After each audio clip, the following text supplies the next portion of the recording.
Người quay phim mang đồ ăn cho vợ cả, mấy ổ bánh mì và sữa bột cho con gái nhỏ. Vợ cả cảm ơn người quay phim, rồi cầm đồ vào trong nhà. Ông bố chồng gọi Abu ra, nói bọn trẻ không còn đồ ăn, anh cũng không ra ngoài kiếm tiền, ngày nào cũng để người quay phim giúp đỡ. Ông cũng không biết xấu hổ. Abu nói, lần trước tôi khó khăn lắm mới tìm được việc, chưa làm được 2 ngày thì ông phá hỏng. Giờ họ cũng không cần tôi nữa, vậy mà ông còn trách tôi không đi kiếm tiền.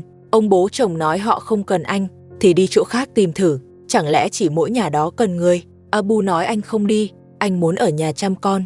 Ông bố chồng nói thuốc của ông hết rồi, bảo Abu đi mua thuốc, nếu không sẽ lên cơn bệnh. Abu không chịu đi, ông bố chồng liền đuổi anh. Abu móc hết túi ra, cho ông thấy anh không có một đồng, lấy đâu ra tiền mua thuốc. Vợ cả cũng khuyên Abu đi làm, nói 2 đứa nhỏ cô tự lo được, bảo Abu kiếm chút tiền, không vì gì khác, chỉ vì mấy đứa nhỏ trong nhà. Abu hỏi cô thật sự muốn tôi ra ngoài sao? Nếu tôi đi rồi, ở nhà cô sẽ bị bắt nạt. Nói xong Abu ngồi xuống đất, anh bảo vợ cả suy nghĩ kỹ, anh không lười, chỉ là đang nghĩ cho cô. Ông bố chồng nói Abu cãi cùn, trong nhà ai bắt nạt vợ cả. Abu chỉ kiếm cớ không đi. Abu hỏi ông bố chồng, vậy tôi nên đi đâu tìm việc? Ông bố chồng nói với Abu, ra thành phố tìm việc là hợp nhất, kiếm được tiền thì đi bệnh viện mua thuốc, tiện thể hỏi thăm tin tức bà mẹ chồng. Abu nói với vợ cả, cô nghe chưa, ông ấy chỉ muốn tôi đi tìm bà mẹ chồng, chứ không phải đi tìm việc. Vợ cả nói thành phố rộng thế, anh nhất thiết phải tìm việc ở cổng bệnh viện sao? Ông bố chồng nói, ông không bảo anh chuyên đi hỏi tin của bà mẹ chồng, mà là đi mua thuốc, thuốc của ông không được thiếu. Abu bảo mọi người đừng nói nữa, anh sẽ đi ngay. Abu ra tới cửa suy nghĩ một lúc, rồi lại đóng cửa vào. Anh nói mình không thể rời đi, anh phải ở nhà, anh vẫn lo vợ cả sẽ bị bắt nạt. Ông bố chồng nói Abu chỉ kiếm đủ lý do, rồi bắt đầu ra tay dạy dỗ anh. Ông bố chồng thấy Abu quay lại, liền ra tay dạy dỗ anh. Ông nói Abu giờ cứng đầu rồi, đến lời ông cũng không nghe. Vợ cả chạy tới can ngăn, ông bảo cô đừng xen vào. Hôm nay, ông nhất định bắt Abu đi tìm bà mẹ chồng, không tìm được thì đừng quay về nữa.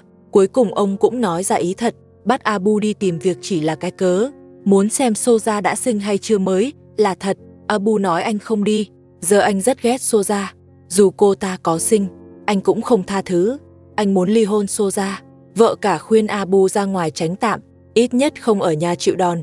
Abu nói anh không đi, xem ra anh đã đối đầu thẳng với ông. Ông bố chồng nói, nếu không đi tìm bà mẹ chồng, ông sẽ đuổi anh ra ngoài, căn nhà này là của ông không cho anh ở nữa. Thấy Abu không chịu đi, ông lại lấy một cây gậy. Ông nói Abu không phải người chồng đạt chuẩn, đã cưới Soja thì phải quan tâm cô ta. Giờ cô ta sắp sinh con cho anh, mà anh lại không quan tâm. Vợ cả lo Abu bị đánh, cũng khuyên anh ra ngoài. Abu nói với vợ cả, anh biết cô đối xử tốt với anh, càng như vậy, anh càng không thể làm điều có lỗi với cô. Xem ra Abu đã tỉnh ngộ, trong mắt anh chỉ có vợ cả. Vợ cả cũng không nói thêm gì, nhưng ông bố chồng vẫn tiếp tục đuổi anh. Abu không muốn giằng co mãi, nên nói với ông, vì nể mặt vợ cả, anh sẽ đi tìm thêm một lần nữa. Nếu lần này bệnh viện vẫn không cho vào, thì sau này anh sẽ không đi nữa. Ông bố chồng bảo Abu nghe cho rõ, đừng giở trò, phải hỏi ra tin bà mẹ chồng và Soja, không hỏi được thì đừng quay về. Abu xin tiền ông, anh nói đã bắt tôi đi tìm họ, ít nhất cũng cho tiền ăn chứ. Ông bố chồng nói ông không có tiền, anh lớn từng này còn xin tiền tôi sao? Sao tôi lại có đứa con kém cỏi như vậy? Nếu sau này còn xin tiền tôi nữa, tôi sẽ thẳng tay dạy dỗ. Abu thật đáng thương, anh bị ông bố chồng đuổi ra ngoài. Abu đi rồi, ông bố chồng lại dặn vợ cả, bảo cô đừng nghĩ nhiều, không phải ông lo bà mẹ chồng và Soja, mà vì mọi người đều là một nhà, ít nhất giờ phải biết họ ra sao. Ông lại bảo vợ cả yên tâm, ông sẽ giữ lời hứa ban đầu, căn nhà này là của vợ cả, không ai được lấy đi. Ông bố chồng lại bắt đầu vẽ chuyện. Một lúc sau, Abu lại quay về, lần này anh thật sự tìm được bà mẹ chồng. Abu thật sự đưa bà mẹ chồng về nhà, họ còn mang theo nhiều túi đồ lớn nhỏ. Ông bố chồng không thấy Soja, liền hỏi Abu sao Soja không về, có phải mụ ta đã sinh rồi không? Abu nói anh không biết, anh cũng không hỏi bà mẹ chồng. Bà mẹ chồng chào ông bố chồng, rồi chủ động sang chào vợ cả. Vợ cả không thèm đáp lại, xem ra bà mẹ chồng đang cần nhờ vợ cả, nếu không thì đã không khách sáo vậy. Abu nói mình gặp bà mẹ chồng dọc đường, có chuyện gì thì ông bố chồng hỏi thẳng. Bà mẹ chồng nói Soja vẫn chưa sinh, lần này về là tìm người chăm sóc Soja. Rồi bà ta nói với vợ cả, tôi đã chăm Soja mấy ngày nay rồi, giờ đến lượt cô sang chăm. Vợ cả bảo bà muốn tìm ai thì tìm, dù sao cô cũng không đi chăm. Bà mẹ chồng nói cô còn lương tâm không, đúng là quá độc ác, chẳng trách Soja ghét cô như vậy. Ông bố chồng đứng dậy hỏi tiếp về Soja. Ông hỏi đứa bé trong bụng thế nào rồi. Bà mẹ chồng chỉ vào ông nói, con của Soja phát triển không tốt, tất cả đều do ông bố chồng gây ra, vì ông bắt mụ ta ở kho. Nếu được ở nhà lớn, thì con của Soja đã không sao. Ông bố chồng nói hôm qua, có người cầm giấy tờ tới đòi tiền, có phải các người đã vay tiền người khác không? Bà mẹ chồng nói đúng vậy, ở bệnh viện họ không có tiền, cũng không ai mang tiền tới, đành phải vay người khác, số tiền đó các người phải trả. Bà mẹ chồng bắt vợ cả đứng dậy, bảo cô đi chăm Soja ngay, vì bên đó không thể thiếu người. Vợ cả nói với bà mẹ chồng, bà không sợ tôi sang dạy dỗ Soja sao? Vẫn ép tôi đi à? Ông bố chồng bắt đầu trách bà mẹ chồng. Ông nói sao các người vay nhiều tiền vậy? Tôi lấy đâu ra tiền mà trả? Bà mẹ chồng nói bà không quan tâm, không có tiền thì lấy nhà bù, nhà đưa cho họ, dù sao giấy tờ cũng đã ghi rõ. Đương nhiên ông bố chồng phải gánh. Ông bố chồng nói các người quá quắt, đưa nhà cho người khác, chúng tôi ở đâu đây? Cả bà cũng không còn chỗ ở. Bà mẹ chồng nói bà không lo, vì Soja đã hứa với bà, sau này Soja sẽ nuôi bà, dùng tiền vay thuê nhà cho bà ở. Tiền Soja vay nhiều lắm, tiêu không hết. Nếu sau này ông bố chồng không có chỗ ở, có thể cầu xin bà sẽ nói Soja cho ở chung, còn vợ cả thì ra ngoài lang thang. Xem ra, bà mẹ chồng lại bị Soja thao túng, mọi chuyện đều do họ bàn bạc sẵn. Ông bố chồng bảo bà mẹ chồng tự mang tiền trả, ông không nhận trách nhiệm, ông lại xua bà mẹ chồng đi, ông không muốn nhìn thấy bà, càng không đưa tiền cho họ. Tin tốt ông mong chờ bấy lâu, không ngờ lại là kết cục này. Thời tiết trở lạnh, mọi người đều mặc áo dày hơn, vợ cả bước tới hỏi han, con gái cả ngồi dưới đất có lạnh không? Ông bố chồng lại giục Abu đi làm, ông nói Soja sắp sinh rồi, bắt Abu ra ngoài kiếm tiền, ít nhất cũng phải lo tiền sữa cho con. Ông bố chồng thiên vị Soja ngày càng rõ, trước mặt vợ cả cũng không né tránh nữa. Ông bố chồng cũng như nhiều người già, vẫn thích cháu trai hơn. Abu không muốn nghe cảm giảm, liền đứng dậy bỏ đi. Ông bố chồng lại đuổi theo nói tiếp, ông bảo Abu phải có trách nhiệm, đã cưới Soja rồi thì phải quan tâm cuộc sống của mụ ta, kể cả đứa bé trong bụng. Abu nói sẽ ly hôn Soja, anh bảo ông bố chồng đừng ép nữa. Abu quay lại chỗ vợ cả, bảo cô cứ yên tâm, anh không bỏ rơi hai mẹ con. Nói xong anh lại vào nhà, vợ cả tiếp tục dọn sân. Ông bố chồng thấy con gái cả ngồi đất, liền bảo đứng dậy ngay. Ông nói con bé ngày càng nghịch, chẳng giống con gái chút nào. Trong lòng ông bố chồng rất sốt ruột, lúc nào cũng nghĩ tới cháu trai. Giờ Soja ở bệnh viện một mình, chắc chắn ông bố chồng sẽ tìm người sang chăm. Ông bố chồng bắt Abu đi làm, bà mẹ chồng vừa chăm xong mới về, khả năng lớn nhất là muốn ép vợ cả sang chăm Soja. Chỉ chờ ông bố chồng mở miệng thôi.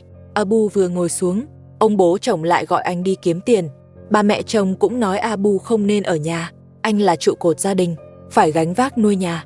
Có mấy người đàn ông như anh cứ chui rúc ở nhà. Hai người già thay nhau công kích Abu, mục đích là đuổi anh ra ngoài đi làm, để trong nhà chỉ còn vợ cả cho dễ bắt nạt. Bà mẹ chồng bảo vợ cả dọn sân nhanh lên, dọn xong thì gom củi luôn, trời lạnh rồi phải đốt củi sưởi. Vợ cả ném chổi xuống, nói con nhỏ đang quấy, rồi cô vào nhà trông con. Vợ cả đi rồi, bà mẹ chồng lại bắt đầu lải nhải. Bà nói vợ cả ở nhà cũng không làm việc, chẳng hiểu Abu thích cô ta ở điểm nào, cô ta có điểm nào bằng Soja. Bà mẹ chồng chỉ đống quần áo phơi bên cạnh nói, nhìn mấy bộ đồ này xem, toàn đồ của vợ cả và bọn trẻ, đồ của tôi cũng không giặt, tôi già vậy rồi cũng không biết chăm tôi. Bà lại bảo Abu giặt cho bà. Abu nói thấy bà còn khỏe mà, sao không tự giặt lấy. Bà mẹ chồng nói đứng một lúc là mệt, rồi ngồi xuống. Bà bảo Abu hoặc giặt đồ cho bà, hoặc ra ngoài kiếm việc.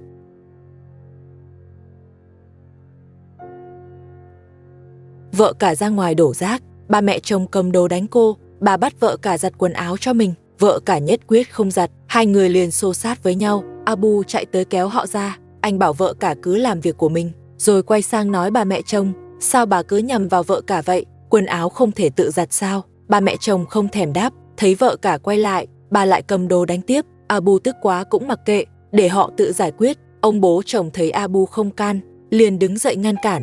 Ông bảo mọi người dừng tay. Bà mẹ chồng hoàn toàn không nghe. Bà cầm giày ném vào người vợ cả, vẫn ép vợ cả đi giặt đồ cho mình. Nếu không giặt, sau này ngày nào bà cũng bắt nạt. Bà mẹ chồng thật quá đáng, kiểu gì bà cũng sẽ gặp báo ứng. Abu đẩy bà mẹ chồng ra, nhắc bà con gái cả đang nhìn đó. Bà mẹ chồng nói thấy thì sao, hôm nay nhất định bắt vợ cả giặt đồ, không ai cản được bà, trừ khi cô chịu sang chăm Soja, Khi đó bà mới cân nhắc không bắt giặt nữa. Mục đích của bà mẹ chồng đã lộ rõ. Bà vẫn nghĩ tới Soja. Dù mới về được một ngày, tình hình Soja ra sao vẫn không rõ.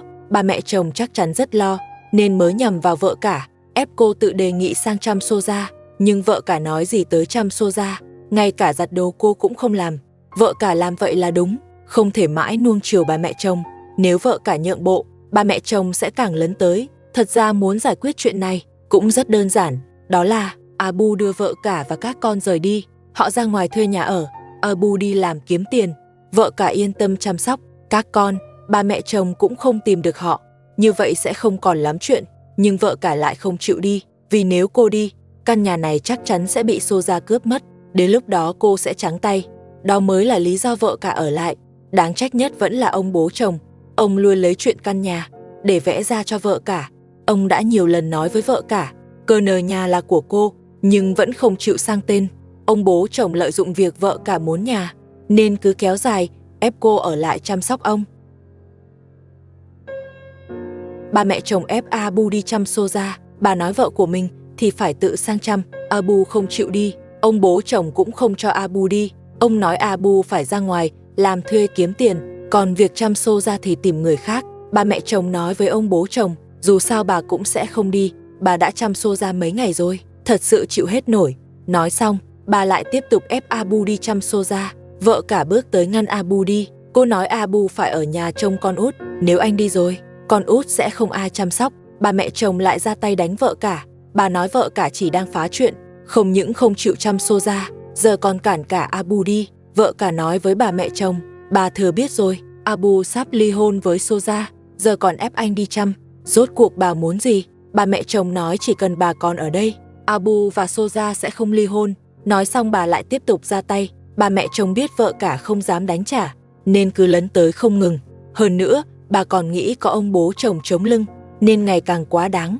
Bà mẹ chồng nói với vợ cả, nếu cô không cho Abu đi chăm Soja, thì cô đi thay anh. Dù sao trong hai người, cũng phải có một người sang chăm. Ông bố chồng thấy vợ cả cầm đồ, ném về phía bà mẹ chồng. Sợ bà ấy bị thiệt, nên liền ra tay ngăn lại. Giữa bà mẹ chồng và vợ cả, ông bố chồng vẫn thiên vị bà mẹ chồng. Ông kéo bà mẹ chồng sang một bên, rồi quay lại nói với vợ cả rằng bà mẹ chồng đã dừng tay, hỏi sao cô còn tiếp tục đôi co. Vợ cả nói ông nhìn cho rõ, chính bà ấy bám theo tôi không chịu buông. Chỉ cần bà mẹ chồng thôi quấy rối, tôi cũng không làm khó bà ấy. Bà mẹ chồng nói vợ cả nghĩ nhiều rồi, trừ khi vợ cả chịu đi chăm Soja, nếu không thì đừng mong yên chuyện. Vợ cả nói với bà mẹ chồng, bà mà còn dám động tay, tôi sẽ không nương tay nữa. Ông bố chồng lại quay sang trách vợ cả. Ông nói vợ cả vô lễ với bà mẹ chồng. Vợ cả trút hết bực tức lên Abu. Cô nói Abu cũng không ra tay giúp mình, cả nhà ngày nào cũng loạn lên thế này, sống sao nổi nữa. Abu bước tới, nói với ông bố chồng và bà mẹ chồng, nếu còn bắt nạt vợ cả, tôi sẽ đưa cô ấy ra ngoài thuê nhà ở. Ông bố chồng không cho Abu dẫn vợ cả đi. Ông nói Abu muốn rời nhà thì ông không cản, nhưng tuyệt đối không được mang vợ cả theo. Mục đích của ông bố chồng rất rõ, là giữ vợ cả ở lại chăm sóc ông, coi như kiếm cho mình một người hầu. Abu nói anh vẫn sẽ đưa vợ cả đi, họ sẽ rời khỏi nơi này. Ông bố chồng bảo Abu giờ có thể đi rồi. Nói xong liền đuổi anh ra ngoài. Abu gọi tên vợ cả, bảo cô cùng mình rời đi. Ông bố chồng nói vợ cả không được đi. Abu để không phải đi chăm Soja, đành chọn ra ngoài làm việc. Bà mẹ chồng vẫn bắt nạt vợ cả, bị ông bố chồng kéo ra. Abu dặn vợ cả ở nhà, tự lo cho mình. Khi kiếm được tiền sẽ đưa cô rời khỏi đây. Ông bố chồng nói vợ cả sẽ không đi đâu, rồi bảo Abu yên tâm làm việc bên ngoài. Abu nói với ông bố chồng, nếu còn bắt nạt vợ cả, tôi sẽ không để cô ấy ở lại đây. Nói xong, Abu chào vợ cả rồi rời đi. Vợ cả bảo anh cứ yên tâm, cô biết mình phải làm gì. Vợ cả dọn dẹp xong sân, ông bố chồng gọi cô ngồi xuống nói chuyện. Bà mẹ chồng lại bắt đầu gây sự. Bà cầm đồ gõ vào đầu vợ cả, nói cô lại lười biếng.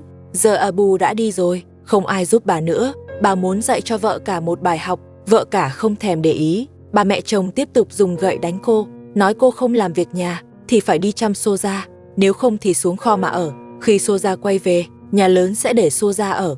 Vợ cả chỉ vào bà mẹ chồng nói, bà đã bàn sẵn với Soja rồi đúng không?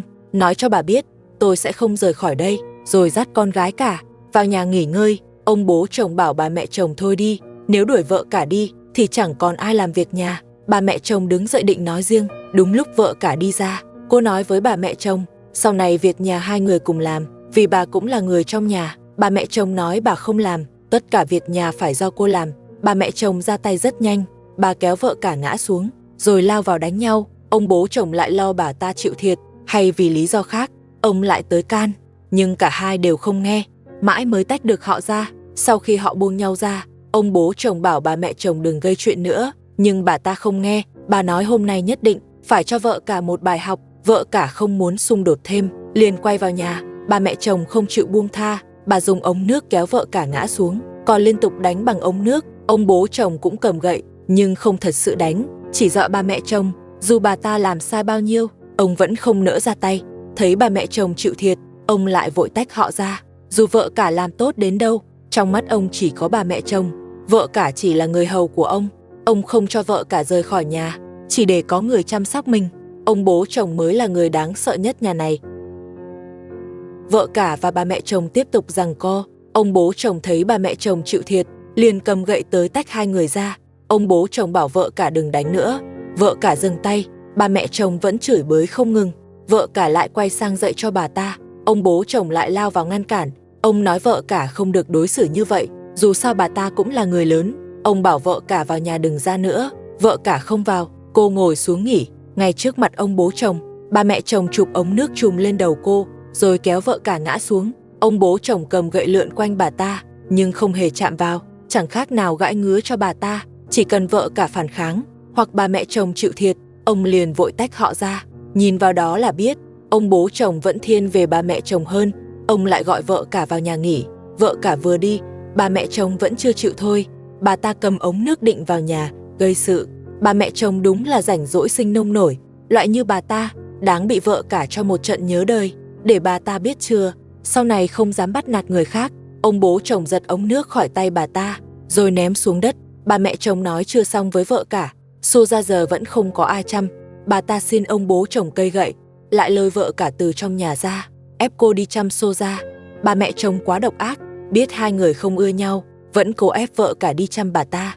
Cũng không biết xô ra dùng cách gì, khiến bà mẹ chồng banh đến vậy.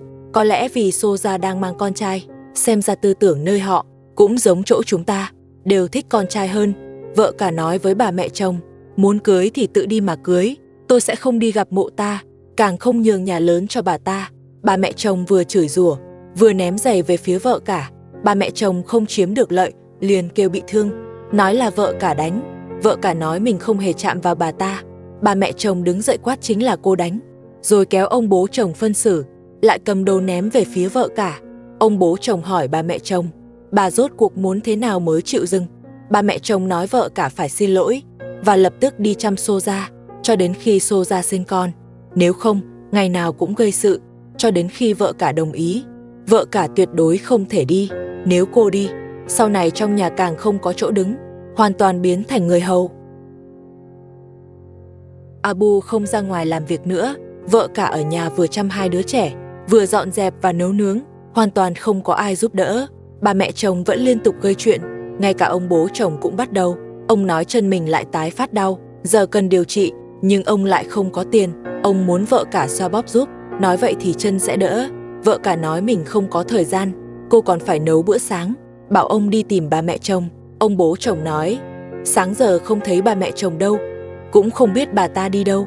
Ông đứng dậy ra bên cửa sổ, mở cửa gọi tên bà mẹ chồng, gọi mãi vẫn không ai trả lời. Ông bố chồng đi qua đi lại trong nhà, miệng lẩm bẩm bà mẹ chồng đi đâu rồi. Lúc này chân ông cũng không còn đau. Một lúc sau bà mẹ chồng về, trên tay còn cầm thứ giống cái sẻng. Ông bố chồng thấy vậy liền hỏi đi đâu. Bà mẹ chồng bảo ông đừng hỏi, lát nữa sẽ biết. Ông bố chồng nói chân lại đau, bảo bà mẹ chồng xoa bóp giúp. Bà mẹ chồng nói mình không rảnh, bà còn việc khác phải làm. Giờ ông bố chồng sai ai cũng không được, cũng dễ hiểu thôi. Ông quá ích kỷ, chỉ nghĩ cho mình. Ngay cả với vợ cả đối xử tốt, ông cũng bắt đầu lừa dối. Không ai để ý ông là chuyện thường. Bà mẹ chồng lại kiếm chuyện với vợ cả. Bà nói vợ cả không dọn nhà và không nấu ăn. Giờ là lúc nào rồi? Bà đã đói rồi. Vợ cả nói dù có nấu cũng không cho bà ăn, đói thì tự mà làm. Nói xong vợ cả xách ấm đi đun nước. Giờ cô không chiều bà mẹ chồng nữa. Bà mẹ chồng đẩy chậu gạo đầy về phía cô, bắt vợ cả đi nấu cơm ngay. Vợ cả nói muốn ăn thì phải phụ, nếu không thì không có cơm. Ba mẹ chồng nói không phụ vẫn phải ăn, chỉ cần cô nấu xong bà sẽ tới ăn. Vợ cả nói, giờ cô cất gạo đi, hôm nay cô không nấu nữa, xem bà ăn kiểu gì. Vợ cả bắt đầu thay đổi, cô không còn để ai sai khiến. Ba mẹ chồng thấy cô làm thật, nếu không nấu thì bà sẽ đói. Vì vậy bà bắt đầu xuống thang. Bà tới bên vợ cả nói lời mềm mỏng, nói sẽ giúp nấu cơm ngay, nấu xong cho bà ăn một ít. Vợ cả lúc này mới đồng ý. Vợ cả mang đĩa ra, đổ gạo vào trong, rồi bảo ba mẹ chồng nhặt sạn. Cách làm của vợ cả là đúng, đối phó bà mẹ chồng phải như vậy. Muốn có cơm ăn, bà mẹ chồng đành phụ vợ cả nhặt gạo, nhưng bà mẹ chồng đâu chịu ngoan vậy, bà còn để dành chiêu sau. Ông bố chồng thấy bà mẹ chồng chịu giúp, liền bảo vợ cả xoa bóp cho mình. Ông nói chân đau quá, chịu không nổi, ông không có tiền đi chữa, chỉ còn biết nhờ vợ cả. Thấy ông nói khổ sở như vậy, vợ cả đành xoa bóp cho ông. Ông bố chồng tựa lưng vào tường, trên mặt lộ vẻ mãn nguyện. Thực ra ông có tiền, nhưng không nói. Ông thả mua đồ cho Maria, còn hơn mua sữa cho cháu gái. Chỉ là vợ cả không biết, nếu mà biết được, vợ cả chắc chắn không đối xử thế này. Một lúc sau con út đói, vợ cả pha sữa cho con, cũng dừng xoa bóp cho ông bố chồng. Ông bố chồng còn chưa đã, ông giục bà mẹ chồng nhặt gạo nhanh lên, nhặt xong thì xoa bóp tiếp cho ông. Ông lại hỏi bà mẹ chồng vừa đi đâu. Bà mẹ chồng nói lát nữa sẽ biết. Ông bố chồng còn định hỏi thêm, thì bên ngoài có người gõ cửa. Vợ cả và con gái cả ra mở cửa, hóa ra là kẻ lạ từng đến đòi nợ hôm trước. Xem ra hôm nay lại có chuyện rồi. Thảo nào bà mẹ chồng nói hôm nay có việc. Bà mẹ chồng vừa về, thì kẻ lạ cũng tới ngay. Giữa họ chắc chắn có liên quan. Kẻ lạ và bà mẹ chồng chạm mặt, nhưng lại không chào hỏi. Hai người lướt qua nhau. Kẻ lạ chào ông bố chồng. Ông bố chồng hỏi lại tới làm gì. Kẻ lạ nói, vẫn là chuyện lần trước, bắt ông đưa tiền ra. Ông bố chồng nói mình không có tiền, giờ đến tiền mua sữa cho trẻ cũng không có. Kẻ lạ nói hắn không quan tâm, mục đích là lấy tiền, không có tiền thì lấy nhà trừ nợ. Nói xong liền ngồi bệt xuống đất. Bà mẹ chồng bước tới, bảo vợ cả pha trà cho hắn, còn chu đáo mang cả gối tựa ra. Ai nói bà mẹ chồng không quen kẻ lạ, thì người xem chắc chắn không tin, bởi ai từng thấy bà mẹ chồng lấy gối cho ai. Ngay cả ông bố chồng cũng chưa từng được vậy. Ông bố chồng nói tiền không phải ông lấy, ai lấy thì kẻ lạ đi tìm người đó. Còn căn nhà này ông tuyệt đối không cho, vì đó là nhà dưỡng già của ông.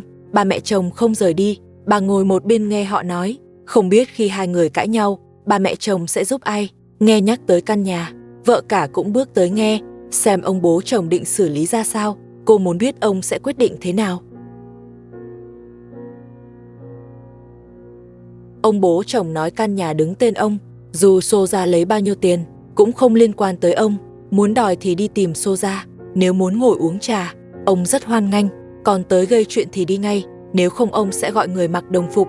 Kẻ lạ lại lấy giấy tờ ra, hắn nói có chữ ký của Xô Gia, bảo ông bố chồng nghĩ kỹ, dù người mặc đồng phục tới, vẫn phải trả tiền, không thì Xô Gia sẽ bị bắt. Ông bố chồng tức giận, ông đứng dậy định ra tay. Bà mẹ chồng vội chặn lại, bà nói tiền đúng là Xô Gia lấy. Lúc đó bà cũng có mặt, nếu ông bố chồng không trả thay, Xô Gia chỉ còn cách bị bắt. Như vậy, ông cũng không gặp được cặp song thai. Ông bố chồng nói lấy đâu ra tiền. Ông đuổi kẻ lạ đi và cấm quay lại. Bà mẹ chồng bảo ông giao nhà cho bà. Vợ cả nói không thể cho, họ tuyệt đối không nhận nợ. Kẻ lạ còn định cầm gậy đánh ông. Không khí lập tức căng thẳng. Bà mẹ chồng vẫn khuyên giao nhà, như vậy bà mới ôm được song thai. Xem ra mọi chuyện đều là âm mưu của Xô Gia và bà mẹ chồng, mục đích chỉ để chiếm căn nhà. Còn có thật lấy tiền kẻ lạ hay không, chỉ hai người họ biết. Kẻ lạ chắc chắn do họ tìm tới, hoặc là người bên nhà Xô Gia. Nếu không, sao mọi thứ lại kín kẽ như vậy? Kẻ lạ nói sẽ rời đi ngay, bảo ông bố chồng đừng hối hận, hắn sẽ gọi người mặc đồng phục, nhờ họ phân xử. Bà mẹ chồng vẫn bám lấy ông, bảo nghĩ tới cặp song thai. Ông bố chồng nói giao nhà, thì cả nhà sẽ không còn chỗ ở. Kẻ lạ nói không giao nhà thì trả tiền. Tóm lại hắn có giấy tờ, bảo ông bố chồng đừng chối nợ. Ông bố chồng đáp, nhà này là của ông, không ai được đụng tới. Kẻ lạ bảo cứ chờ đó, ngày mai sẽ dẫn cảnh sát tới, xem lời ông hay giấy tờ có giá trị. Đến lúc đó không trả tiền, ông chuẩn bị dọn đi là vừa. Kẻ lạ rời đi, bà mẹ chồng mới bước tới.